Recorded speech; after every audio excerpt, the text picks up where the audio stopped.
Hi friends, ശ്രീനാഥാണ്. ഞങ്ങൾ അടുത്തിടെ ഞാനും അമ്മയും കൂടെ നടത്തിയ മുരുടേശ്വർ മൂകാംബിക ട്രിപ്പിൻ്റെ ഇടയ്ക്ക് മുരുടേശ്വറിൽ നിന്ന് മൂകാംബികയ്ക്ക് പോകാനായിട്ട് നമ്മൾ ബുക്ക് ചെയ്തിരുന്നൊരു ബസ്സായിരുന്നു. അപ്പം കറക്റ്റ് നമ്മൾ ബുക്ക് ചെയ്ത ആ ദിവസം തന്നെ പുത്തൻ വണ്ടി ഫസ്റ്റ് ട്രിപ്പ് ഈ കാണുന്ന NWKRTC വണ്ടിയുടെ ഫസ്റ്റ് ട്രിപ്പാണ് ഇന്ന്. പുതിയ വണ്ടി വന്ന് ബാംഗ്ലൂർക്ക് ആദ്യത്തെ ട്രിപ്പ് പോകുന്ന വഴിക്കാണ് നമുക്ക് കയറാൻ ഭാഗ്യം കിട്ടിയത്. അതൊരു എന്താ പറയുക, ഭാഗ്യമായിട്ട് കരുതുന്ന ഒരു വണ്ടിയുടെ ആദ്യത്തെ ട്രിപ്പ്, അതും വേറൊരു സംസ്ഥാനത്തെ വണ്ടിയുടെ ആദ്യത്തെ ട്രിപ്പിലൊക്കെ യാത്ര ചെയ്യാൻ പറ്റുമെന്നൊക്കെ പറഞ്ഞു കഴിഞ്ഞാൽ വലിയ കാര്യമായിട്ടാണ് തോന്നുന്നത്. കൊള്ളാം. നോൺ AC ആണ് വണ്ടി, പ്രകാശ് ബിൽട്ടാണ്, വേഗ ബോഡിയാണ്. കർണാടക ആയതുകൊണ്ട് തന്നെ അത്യാവശ്യം ഗ്രാൻഡായിട്ട് തന്നെ വണ്ടി ചെയ്തിട്ടുണ്ട്. ഇത് പല്ലക്കി എന്ന് പറയുന്ന പുതിയ ഒരു സെഗ്മെൻ്റാണ് വണ്ടി. നോൺ AC സ്ലീപ്പർ വണ്ടികളാണ്. 2x1 ലേഔട്ടിൽ സ്ലീപ്പർ ബർത്തുകളാണ് പ്രൊവൈഡ് ചെയ്തിരിക്കുന്നത് വണ്ടിക്കുള്ളിൽ. അപ്പോൾ നമ്മൾ മുരുടേശ്വർ, അതായത് 5-ാം തീയതി തിരുവനന്തപുരത്ത് നിന്ന് പുറപ്പെട്ട് 6-ാം തീയതി രാവിലെ ഉടുപ്പിയിലെത്തി. അവിടുന്ന് ട്രെയിനിൽ മുരുടേശ്വർ വന്നു. മുരുടേശ്വറിൽ നിന്ന് നമ്മളിപ്പോൾ മൂകാംബികയ്ക്ക് പോകുന്ന വഴിയാണ്. അപ്പോൾ മൂകാംബികയ്ക്ക് പോകാനായിട്ട് നമ്മൾ ബുക്ക് ചെയ്തത് ഈ വണ്ടിയിലായിരുന്നു. അപ്പോൾ അതിൻ്റെ വിശേഷങ്ങൾ നമുക്ക് നോക്കാം. വണ്ടിക്കകത്തേക്ക് കയറാം.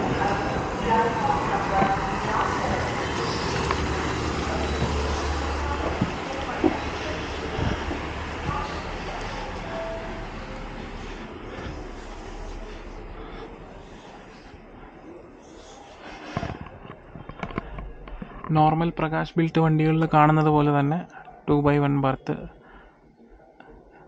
ചാരിയിരിക്കാനുള്ള കുഷൻസൊക്കെ കൊടുത്തിട്ടുണ്ട്.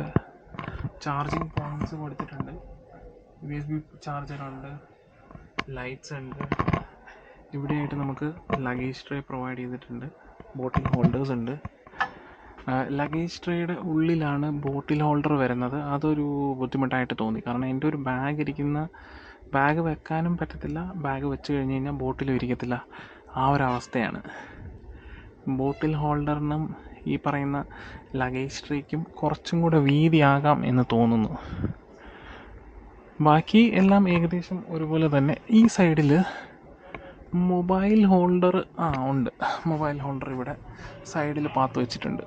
അപ്പോൾ ഇവിടെ മുകളിൽ ചെരിച്ചാണ് മൊബൈൽ ചാർജിൻ്റെ അടുത്തായിട്ട് തന്നെ മൊബൈൽ ഹോൾഡ് ചെയ്യാനുള്ള ട്രേ കൊടുത്തിരിക്കുന്നത്. പിന്നെ നോർമൽ സീറ്റ് നമ്പേഴ്സൊക്കെ, ഇൻഡിക്കേഷൻസൊക്കെ ഇവിടെ കൊടുത്തിട്ടുണ്ട്. സ്പീക്കേഴ്സ്, LED ലൈറ്റ്സ്, എമർജൻസി എക്സിറ്റുകൾ എല്ലാം കൊടുത്തിട്ടുണ്ട്.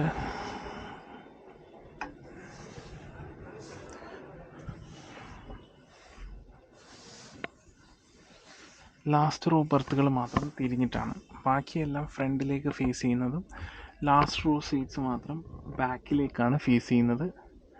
ഈ ഒരു സീറ്റിൽ കാറ്റ് കിട്ടുന്ന കാര്യമൊക്കെ ഒരിച്ചിരി ബുദ്ധിമുട്ടായിരിക്കും എന്നാണ് തോന്നുന്നത്. ലാസ്റ്റത്തെ സീറ്റ് എന്താണ് ഇങ്ങനെ കൊടുക്കാൻ കാര്യമെന്ന് ഇനി അവിടെ ഗ്ലാസ് വരുന്നത് കൊണ്ടായിരിക്കാം മിക്കവാറും അവിടെ ഈ തിരിച്ച് വെച്ചിരിക്കുന്നതിൻ്റെ കാര്യമെന്ന് തോന്നുന്നു. അതൊരു ബുദ്ധിമുട്ടായിട്ട് തോന്നുന്നുണ്ട്. കാരണം കാറ്റ് കിട്ടാൻ നല്ല പാടായിരിക്കും. പിന്നെ കർട്ടൻസ് എല്ലാം പ്രൊവൈഡ് ചെയ്തിട്ടുണ്ട്. ഇത് ബാക്കിലെ എമർജൻസി എക്സിറ്റാണ്. അപ്പോൾ ഇതാണ് ഈ വണ്ടിയിലെ വിശേഷങ്ങൾ. അപ്പോൾ ഇങ്ങനെ ഒരു ട്രിപ്പ് നടത്തിയപ്പോൾ ഒരു പുതിയ വണ്ടി കിട്ടിയപ്പോൾ ആ വീഡിയോ ചെയ്യാമെന്ന് വിചാരിച്ചാണ് ഈ വീഡിയോ ചെയ്തത്.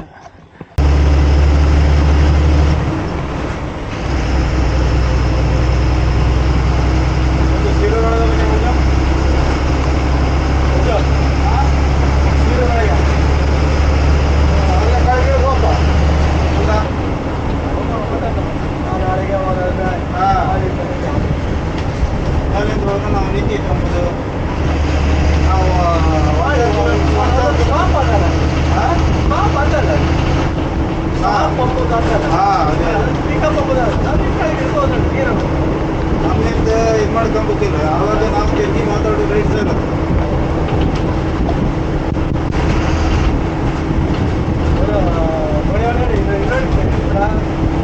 ಬೈಗಳು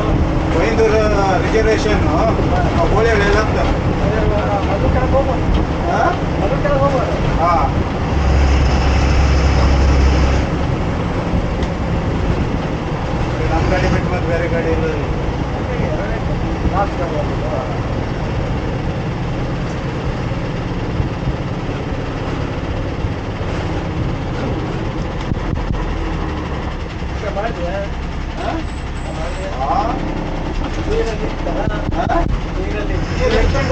ರೆಡಿ ಮಾಡಿದ್ರೆ ಚೀಲ ಹಾಕಿಟ್ಟಿದ್ದಲ್ಲ ಬಟ್ಲು ಚೀಲ ಬಟ್ಟೆ ತಕ್ಕ ಹೊರಗೆ ನೋಡ್ಕೊಳ್ಳಿ ಫಸ್ಟಿಗೆ ಡಿಪೋದಲ್ಲಿ ತೊಗೊಂಡಿದ್ದೀನಿ ಅಲ್ಲ ಬಟ್ಟೆ ಬರ್ತಲ್ಲ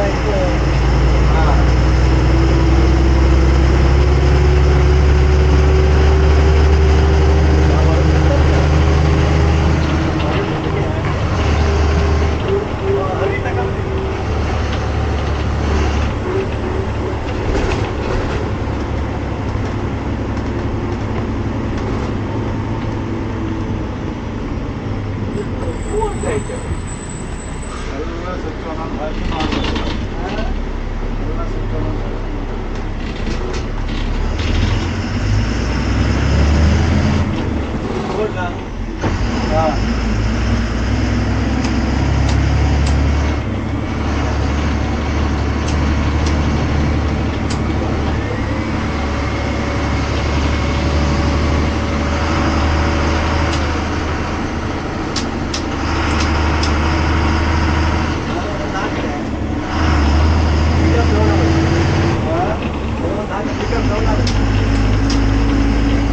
उस साइड में दो है, दो स्विच है उस साइड में।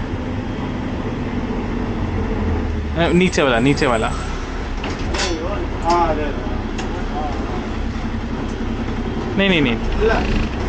इसका बाजू हाँ वही है।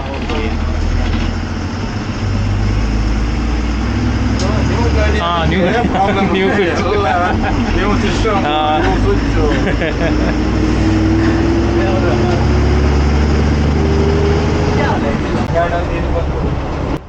വണ്ടിയെ പറ്റി പറയുകയാണെങ്കിൽ ഇത് ഭട്കൽ ഡിപ്പോയുടെ വണ്ടിയാണ്.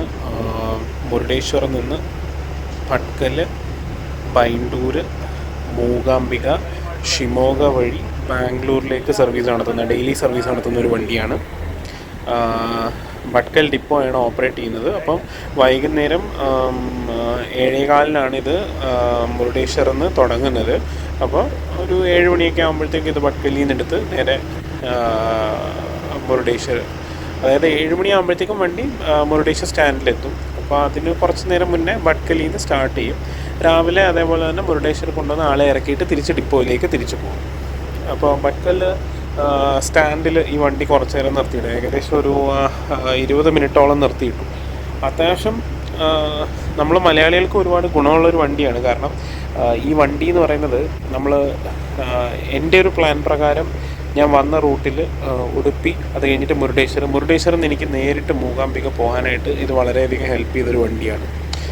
പിന്നെ നമുക്ക് മുരുടേശ്വറിൽ നിന്ന് നേരെ മൂകാംബികയ്ക്ക് മറ്റ് ചില വണ്ടികളും ഉണ്ട്, പിന്നെ സരിഗ ടൈപ്പ് വണ്ടികളും ഉണ്ട്. പക്ഷേ ഇത് ടൈമിങ് വെച്ചിട്ട് ഇത് വളരെ സൗകര്യമായിരുന്നു. അതായത് 7:15 കയറി നേരെ ഒരു 9:15 ആകുമ്പോഴത്തേക്കും നമുക്ക് മൂകാംബിക അമ്പലത്തിൻ്റെ വാതിൽക്ക് ഇറങ്ങാം എന്നുള്ളത് നമുക്ക് മുരുടേശ്വർ അമ്പലം കൂടെ ഒന്ന് ദർശനം നടത്താനായിട്ട് നമുക്ക് വളരെ ഹെൽപ്പ് ചെയ്യുന്നൊരു വണ്ടിയാണ്. ഏകദേശം സൺസെറ്റൊക്കെ കണ്ടിട്ട് നമുക്ക് മുരുടേശ്വറിൽ നിന്ന് വണ്ടിയിൽ കയറിയാലും മതി. വളരെ സൗകര്യമായിരുന്നു ഈ വണ്ടി. അശോക് ലൈലാൻഡ് ചേസസിലാണ് വണ്ടി പണിതിരിക്കുന്നത്. എയർ സസ്പെൻഷൻ ചേസസ് ആണ്. 12 മീറ്റർ വണ്ടിയാണ്. നോൺ ഈസി ആണെന്നൊരു ഇത് മാത്രമല്ല, എനിക്ക് തോന്നുന്നു കമ്പാരിറ്റീവ്ലി ഇവിടുത്തെ ആൾക്കാർ കുറച്ച് ബഡ്ജറ്റ് ഫ്രണ്ട്ലി ആയിട്ടുള്ള ട്രാവൽ ഓപ്ഷൻസ് നോക്കുന്ന ആളുകളായിരിക്കാം. AC സർവീസസ് ഒന്നും അത്ര അധികം പ്രിഫർ ചെയ്യാത്ത ടൈപ്പ് ആളുകളായിരിക്കാം ഈ റൂട്ടിലുള്ളത്. ഇല്ലെങ്കിൽ വേറെ മേജർ ഡിപ്പോർട്ട്സ് ചെയ്യുന്നു അവർക്ക് ഇതേ റൂട്ടിൽ AC ബസ്സുകൾ കാണുമായിരിക്കണം. എന്തായാലും നോൺ AC വണ്ടിയാണ് അവർ ഈ റൂട്ടിൽ ഓടുന്നത്.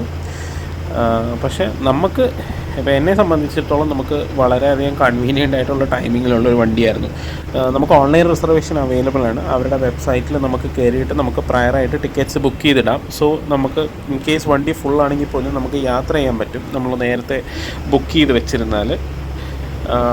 വളരെ പെട്ടെന്ന് തന്നെ അത് രാത്രിയായി കഴിഞ്ഞ് കഴിഞ്ഞാൽ ഈ ബൈണ്ടൂർ എന്ന് പറയുന്ന സ്ഥലത്ത് നിന്ന് നമ്മുടെ മൂകാംബിക ക്ഷേത്രത്തിലോട്ടുള്ള ബസ്സുകളെല്ലാം നിൽക്കും.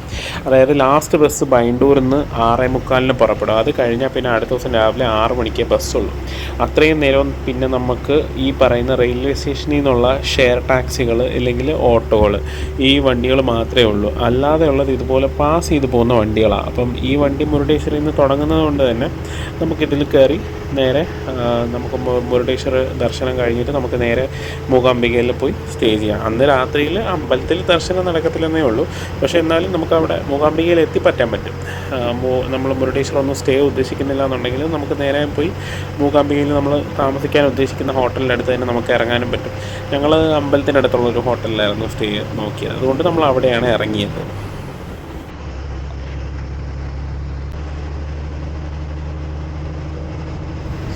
നേരത്തെ ഞാൻ വണ്ടിയിൽ കയറിയ സമയത്ത് ഇതിൻ്റെ ചാർജിങ് പോയിൻ്റ് വർക്ക് ചെയ്യുന്നില്ലായിരുന്നു. ഇപ്പോൾ ഞാനായാലും അമ്മയായാലും അവിടെ മുരുടേശ്വറിൽ നമ്മൾ അത്യാവശ്യം കറങ്ങി നടന്നതുകൊണ്ട് നമ്മുടെ മൊബൈലൊക്കെ ഏകദേശം സ്വിച്ച് ഓഫ് ആവുന്ന അവസ്ഥയായിരുന്നു. അപ്പം വണ്ടിയിൽ കയറിയ ഉടനെ ഞാൻ ക്രൂവിനോട് ഇതിൻ്റെ പ്ലഗ് പോയിൻറ്റിൽ നമ്മൾ ചാർജർ കണക്ട് ചെയ്തിട്ട് പ്ലഗ് പോയിൻറ്റ് വർക്ക് ചെയ്യുന്നില്ല, അപ്പോൾ അതിന് എന്തെങ്കിലും സെപ്പറേറ്റ് സ്വിച്ച് ഉണ്ടോ എന്നൊക്കെ ചോദിച്ചിരുന്നു.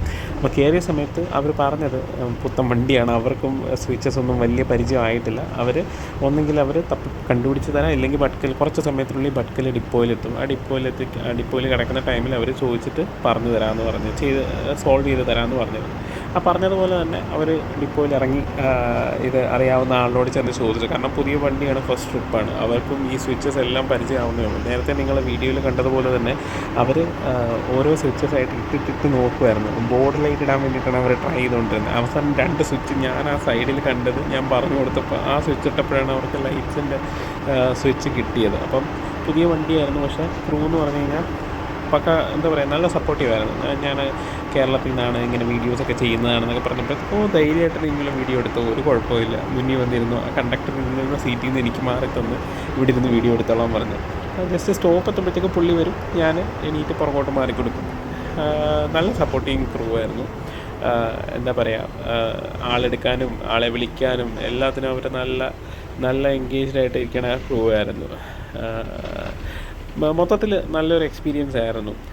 പ്രത്യേകിച്ച് പുതിയ വണ്ടി ഫസ്റ്റ് ട്രിപ്പ് ഒന്നും കൂടെ ആയിരുന്നുകൊണ്ട് വണ്ടിക്ക് അത്യാവശ്യം നല്ല പിക്കപ്പ് ഉണ്ട്. പിന്നെ എന്താ പറയുക, മൈലേജിൻ്റെ കാര്യം ലൈലാൻഡ് BS6 ആയപ്പം മൈലേജ് കുറവാണെന്നാണ് എല്ലാവരും പൊതുവെ പറയുന്നത്. പക്ഷേ അത്തരത്തിലുള്ള ഡീറ്റെയിൽസ് ഒന്നും ഞാൻ അവരോട് സംസാരിച്ചില്ല. പക്ഷേ ഒരുവിധപ്പെട്ട തെക്കേ ഇന്ത്യയിൽ ഒരുവിധപ്പെട്ട ആളുകൾക്കെല്ലാം ലൈലാൻഡ് തന്നെയാണ് ഇഷ്ടമുള്ള വണ്ടികൾ. ടാറ്റ ഇഷ്ടപ്പെടുന്നവർ വളരെ കുറവാണ്.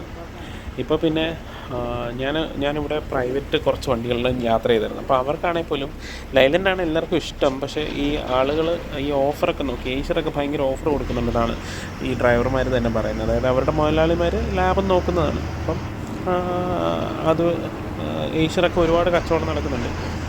പക്ഷേ RTCകളിൽ പൊതുവെ ആ ഒരു ട്രെൻഡ് വന്ന് തുടങ്ങിയിട്ടേ ഉള്ളൂ. വളരെ കുറവ് RTCകൾ മാത്രമേ ഈശ്വറൊക്കെ എടുത്ത് തുടങ്ങിയിട്ടുള്ളൂ. പക്ഷേ മുന്നോട്ട് ഇനി പോകുമ്പം ഈശ്വർ നല്ലപോലെ ഇടിച്ച് കയറും എന്നാണ് എനിക്ക് തോന്നുന്നത്. കാരണം ഇപ്പോൾ ഡിഫൻസ് സെക്ടറിലായാലും ബസ്സിൻ്റെ ഒക്കെ കാര്യത്തിൽ അവർ പുതിയ ബസ്സുകൾ സപ്ലൈ ചെയ്യുന്നുണ്ട്. ഞാൻ ഇടയ്ക്ക് തമിഴ്നാട്ടിലൊക്കെ പോയപ്പോഴത്തേക്കും ഇങ്ങനെ ഈശ്വറിൻ്റെ ബസ്സുകളൊക്കെ കണ്ടു, പട്ടാളത്തിൻ്റെ. അപ്പം അവരും കയറി വരുന്നുണ്ട്. അവർ മെയിനായിട്ട് ഈ ചേസസിനും ബോഡി വെച്ചുള്ള വണ്ടി ആയാലും അവർ നല്ല ഡിസ്കൗണ്ട് കൊടുക്കുന്നുണ്ട്. ഡിസ്കൗണ്ടിലാണ് ഈ ഈശ്വർ പിടിച്ച് നിൽക്കുന്നത്. ലൈലാൻഡ് ആകുമ്പം കൊടുക്കേണ്ട പൈസയ്ക്ക് എടുത്തോണം, അല്ലാതെ ഡിസ്കൗണ്ട് ഒന്നും പ്രതീക്ഷിക്കരുത്.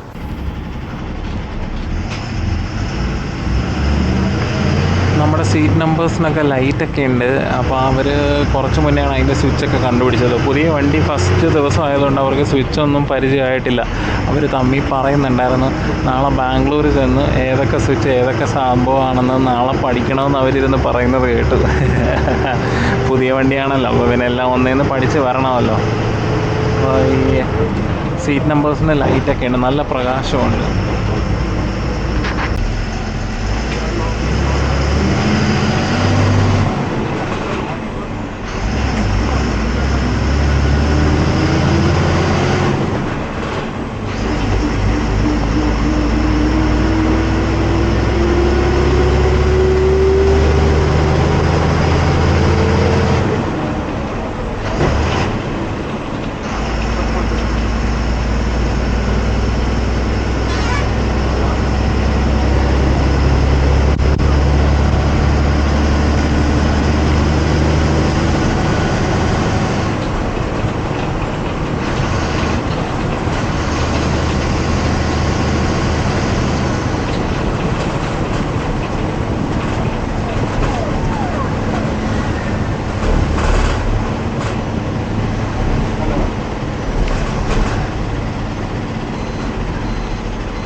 ഞാൻ കുറച്ച് മുന്നേ ക്രൂവിനോട് സംസാരിച്ചപ്പോഴാണ് മനസ്സിലായത് ഈ വണ്ടിയുടെ ആദ്യത്തെ ട്രിപ്പാണിത്. അതായത് കൊല്ലൂരിൽ നിന്ന് ബാംഗ്ലൂർക്ക് അവർക്ക് പല്ലിക്കി എന്ന് പറഞ്ഞ പുതിയ വണ്ടി കിട്ടിയിട്ടുള്ള ആദ്യത്തെ ട്രിപ്പായിരുന്നു ഇത്. ഭാഗ്യത്തിന് ആ ട്രിപ്പിൽ തന്നെ യാത്ര ചെയ്യാൻ നമുക്ക് യോഗം ഉണ്ടായി. Thanks to അനൂപേട്ടൻ. അനൂപേട്ടനാണ് ഈ ഐഡിയ പറഞ്ഞു തന്നത്. അപ്പം ഇതാണ് നോൺ എ സി സ്ലീപ്പറാണ്. അപ്പുറത്തെ സൈഡിൽ 2 ബർത്തുകളും ഇവിടെ സിംഗിൾ ബർത്തും. ഞാൻ സിംഗിൾ ബർത്ത് അപ്പറാണ് എടുത്തിരിക്കുന്നത്. അമ്മയ്ക്ക് ലോവർ ബർത്താണ്. അമ്മയ്ക്ക് അതാണ് എളുപ്പം.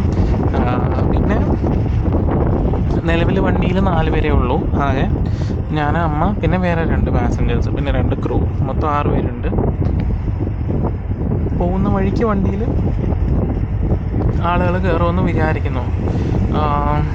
മൂകാംബികയിൽ നിന്നൊക്കെ ആൾക്കാർ ബാംഗ്ലൂർക്ക് കാണണം. കാരണം ഡയറക്റ്റ് പോകാൻ പറ്റുന്ന ഒരു വണ്ടിയാണല്ലോ. എങ്ങും ഇറങ്ങാതെ നേരെ ബാംഗ്ലൂർ ചെല്ലാമല്ലോ. നോൺ എ സി ആണ്, എന്നാലും കുഴപ്പമില്ല. നല്ലപോലെ കാറ്റൊക്കെ കയറുന്നുണ്ട്. ഇനി ബാംഗ്ലൂർ വരെയുള്ള യാത്രയാകുമ്പോൾ എങ്ങനെയാവുമെന്ന് നമുക്കറിയില്ല. പക്ഷേ നമുക്കൊരു 2 മണിക്കൂറത്തെ യാത്രയ്ക്ക് ഇത് ധാരാളമാണ്. നോർമൽ പ്രകാശ് ബിൽട്ട് സ്ലീപ്പർ ബസ്സുകളിൽ കാണുന്ന പോലെ ലഗേജ് ട്രേ ഉണ്ട്. ഇവിടെ ഒരു ലഗേജ് ട്രേ ഉണ്ട്. പക്ഷേ എനിക്ക് നല്ല വീതി കുറവായിട്ടാണ് തോന്നുന്നത്. പിന്നെ ചാരിയിരിക്കാനായിട്ടുള്ള സീറ്റ്സൊക്കെ ഉണ്ട്, കുഷൻ സീറ്റ്സൊക്കെ ഉണ്ട്. Charger, mobile holder, USB type ചാർജിങ്ങിനും ഉള്ള ഓപ്ഷനുണ്ട്.